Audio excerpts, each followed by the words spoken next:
Nathan Baird, second row middle, Cleveland.com. Mitch, this tight end room always seems to have like a very kind of like, blue collar mentality to it. Receiver maybe a little bit more of a glamour position. What sort of mindset change did you see in G. Scott as he had to transition between those two rooms and maybe take on more of that blue collar identity? Yeah, that's a good question.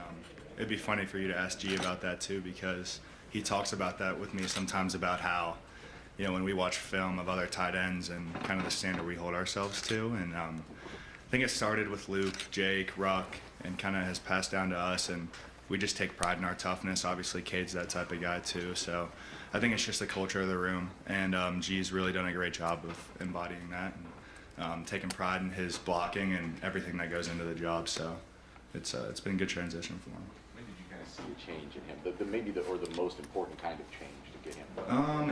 I think it's a developmental position, so it takes time to kind of figure out how to position your body for those difficult jobs, all the different things you have to do. Because coming from a wide receiver and a tight end, you got a pass pro, a 9 technique defensive end like Zach Harrison, blocking space, Ronnie Hickman, get open against safeties and everything. So it's just a developmental position, and he's been bought in the whole time, and just steadily coming along. Front row right, Austin Ward, Rivals, 97.1 The Fan. Mitch, is that shirt for sale somewhere? It might be. If you like it, I'll get one to you. Very much like that. Yeah. Coach Wilson said that about 2 years ago he was talking to you about fullback-like responsibilities and carving out that role for you. Did you believe that, given sort of the spread elements of this offense and not even having that, or did you think that he was, did you think that was straight up? Did you actually believe it? Yeah, I mean that's a good question. It was tough, because sometimes it didn't seem like there was really a whole lot of light at the end of the tunnel. But I did believe in his idea and his vision, because he's done that before, and he would kind of show me stuff that he's done at other places, or successful NFL teams they're using that would work well against when we're scheming up defenses. So I just kept the faith and just kept working, and then if maybe the fullback role wasn't as big as I had hoped at certain points, just try and develop the other parts of my game too, so that it could be used in other ways in the offense. Even if you believed in that part, did you think there would be jumbo I formation and a fullback dive part of that? That's one of the biggest leads. Man, if you could tell 18-year-old Mitch, or show him that that he would be absolutely juiced about that. That's pretty awesome. I think it's just a testament to a lot of work that I've done, and coaches having faith in me, and calling it in the game, and it's been awesome. Yeah. Fourth row middle, Andy Anders, Buckeye Sports Bulletin. Oh yeah, Mitch, I just wanted to kind of ask you about what Cade's like off the field, kind of paint a picture of his personality a little bit. You asked me about Cade. That's funny.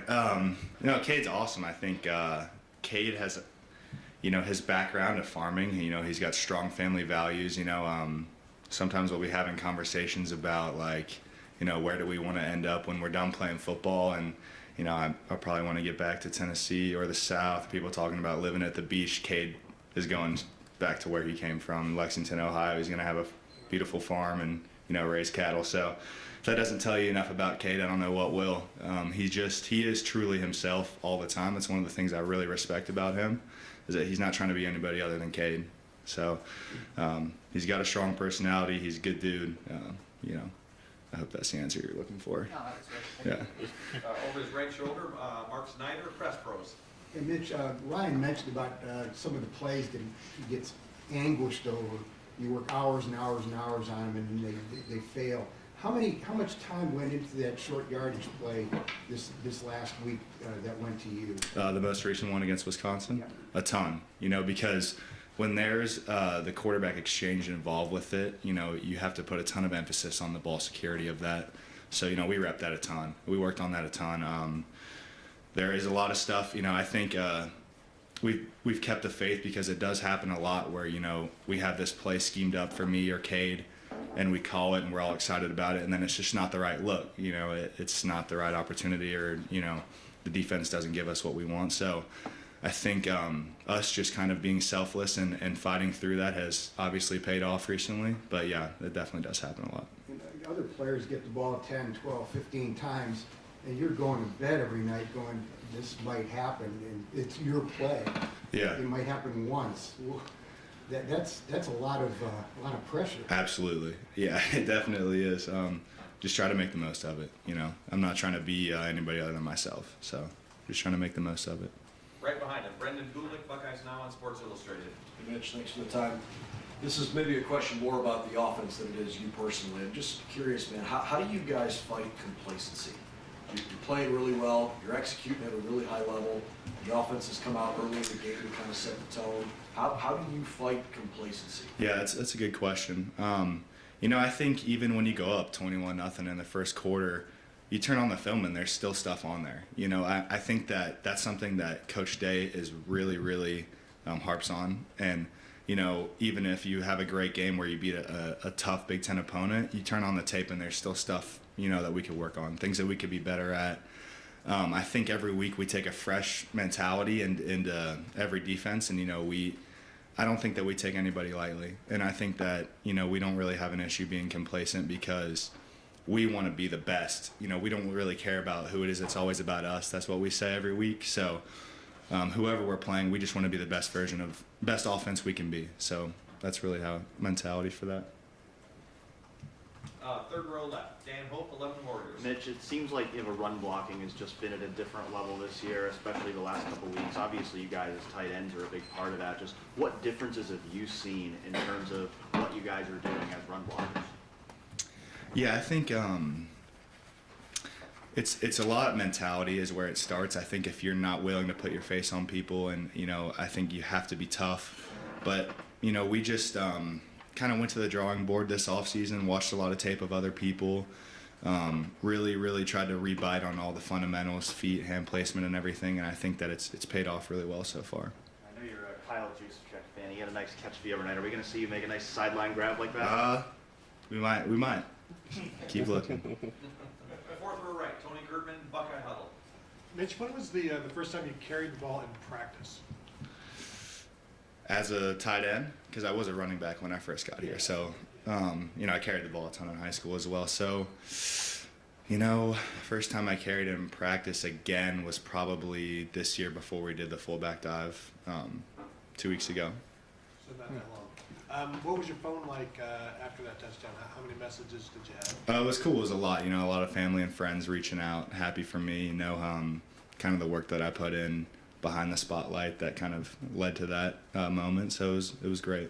Did you give your family a heads up that was coming because you've been working on it? Maybe my dad. I talk to my dad all the time about it. So I maybe talked to him, or maybe Ruck knew that it was coming. But that's the type of play that we don't want them to know about. So it might stay a little top secret until it gets called. Got time for just a couple more. Front row right, Tim May. I'm gonna ask you again. Here we go. Like I did. Does it bother you they don't call you a fullback? I was thinking about this. I saw your interview with Zach Boren. He was a little bit upset with me because I call myself a tight end, which isn't true. I said that you guys can call me whatever you want. Jerry, you can call me whatever you want. I think I called you fullback or tight end fullback in the notes. You did? Okay. I think. Yeah, I missed that. Um, Brian Dave, doesn't. Yeah, I think that's, call you Mitch. I'm just a ball player in my eyes, and I think that's the most fullback answer I can give you right there. I like the mentality of fullback play. I think that I'm embodying that on the field, so whatever you want to call me works for me. Yeah. What is that? What is that mental? You've been a tight end a little bit too. Obviously. What is that mental adjustment to play fullback? I mean, explain to people. Yeah, I mean, what that, because obviously you might even get the ball occasionally. yeah, it's not huge, but I think something that allows me to be successful at the position is that, some of it is very instinctual. So when you're, sorting through like an ISO play like that, you kind of have to rely on my old running back instinct. So that's something that I've been luckily been able to tap into to help me be successful. So, and I think it's just, we play that way at tight end, and I hope to play that way at fullback, just tough, hard-nosed, trying to, bully somebody. And two hands on the ball at all times. I mean, what's that? Well, yeah, think about it, we got a lot of people that the ball could go to, a lot of extremely talented people. So if you fumble, you know, it might not come back to you. So I'm holding on to that thing tight. Thanks, man. Yeah. Right next door, Joey Kaufman, Columbus Dispatch. Mitch, a question about the offense, but you guys in the red zone have been really good this year as far as finishing drives and scoring touchdowns. Do you have any thoughts on just Yeah, why? I mean, we work on it a ton. It's part of our plan to win the game. You know, we look at that after every game. We analyze how we did in the red zone. Did we score touchdowns? Did we get points? You know, and it's something that we work on constantly. Every week we have short yardage, third down, red zone, and that's something that we want to be really, really good at because, you know, in the games where the talent equates and, you know, it's a shootout, you got to score in the red zone, you got to convert on third down. So it's super important to us. Think fullback helps with that? Yeah, I mean, lately it has. It's been awesome to get the opportunity for sure. Right next door, Bill Rabinowitz, Columbus Dispatch. Rutgers has had a very good run defense this year. What have you seen from them and the challenge there? Yeah, you know, Coach Giano over there obviously is a very successful defensive coach. He's a great defensive mind, and you know, we respect their ability to defend, and we're just gonna, you know, do our best to scheme them up, work hard, prepare well. And final questions over here, second row right, Bill Landis, Rivals.